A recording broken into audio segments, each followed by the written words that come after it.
A finales del siglo XIX, el estudio de la radiación del cuerpo negro se convirtió en uno de los problemas centrales de la física y desempeñó un papel clave en el nacimiento de la mecánica cuántica.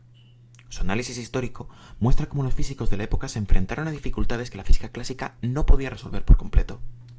Durante ese siglo se sabía que los objetos calientes emiten radiación electromagnética, y se realizaron numerosos experimentos para caracterizarla. En este contexto, Gustav Kirchhoff introdujo el concepto de cuerpo negro ideal y estableció que la radiación emitida depende únicamente de la temperatura del sistema y no del material del que está hecho. Más adelante, Joseph Stefan descubrió empíricamente que la energía total emitida aumenta rápidamente con la temperatura, resultado que fue explicado teóricamente por Ludwig Boltzmann. Poco después, Wilhelm Wien mostró cómo la temperatura determina la posición del máximo de emisión del espectro. Sin embargo, en las últimas décadas del siglo, los intentos de describir completamente este fenómeno pusieron de manifiesto una limitación fundamental de la física clásica.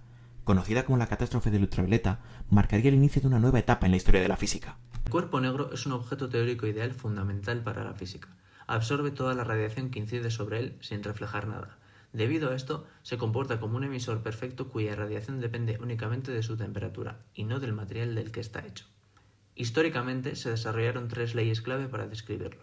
Primero, la ley de Stefan Boltzmann, que establece que la potencia total emitida aumenta proporcionalmente a la cuarta potencia de la temperatura. Segundo, la ley de desplazamiento de Wien, que explica que al calentarse el objeto, su pico de emisión se desplaza hacia longitudes de onda más cortas. Y tercero, la ley de Rayleigh-Jeans, que funciona bien a bajas frecuencias, pero fallaba dramáticamente en las altas. Estas limitaciones en la física clásica revelaron la necesidad de una nueva teoría capaz de explicar todo el espectro, dando origen a la mecánica cuántica. Antes de abordar el análisis de los modelos experimentales, abordaremos el marco teórico que los rodea. Como se mencionó anteriormente, el cuerpo negro es un absorbente perfecto, y dichos objetos siguen las ecuaciones que vemos en pantalla. En primer lugar, la emitancia espectral, o potencia emitida por unidad de superficie, es igual a la irradiancia espectral, o potencia de radiación térmica por unidad de superficie incidente. A su vez, la emitancia espectral la podemos ver como la velocidad de la luz partido de 4 por la densidad espectral de energía electromagnética, la cual debemos integrar en todas las frecuencias para expresar la emitancia del cuerpo en todo el espectro magnético. Los cuerpos negros son emisores perfectos y son incapaces de reflejar ningún tipo de luz. Para conseguir esta condición en el montaje experimental, debemos lograr una cavidad mantenida a temperatura constante con un pequeño orificio por el cual entra radiación electromagnética. Este orificio debe ser lo suficientemente pequeño como para que la radiación entrante no vuelva a salir.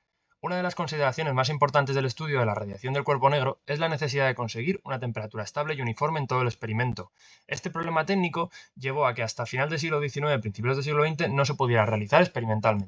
Como se puede apreciar en la figura de la derecha, al aumentar la temperatura hay un desplazamiento hacia las frecuencias más altas. Esto explica por qué los objetos incandescentes como metales brillan cuando se calientan, ya que sus temperaturas coinciden con la emisión de radiación en el rango visible. El montaje que podemos observar a la izquierda que hicieron para obtener el resultado es el siguiente: un recipiente metálico de paredes dobles, un fluido utilizado para mantener una temperatura estable. El fluido además se mueve entre las paredes para permitir que la temperatura sea igual en toda la superficie. El mayor problema de este montaje es que solo es eficaz a temperaturas relativamente bajas, por lo que para estudiar al cuerpo negro a altas temperaturas es necesario otro montaje experimental.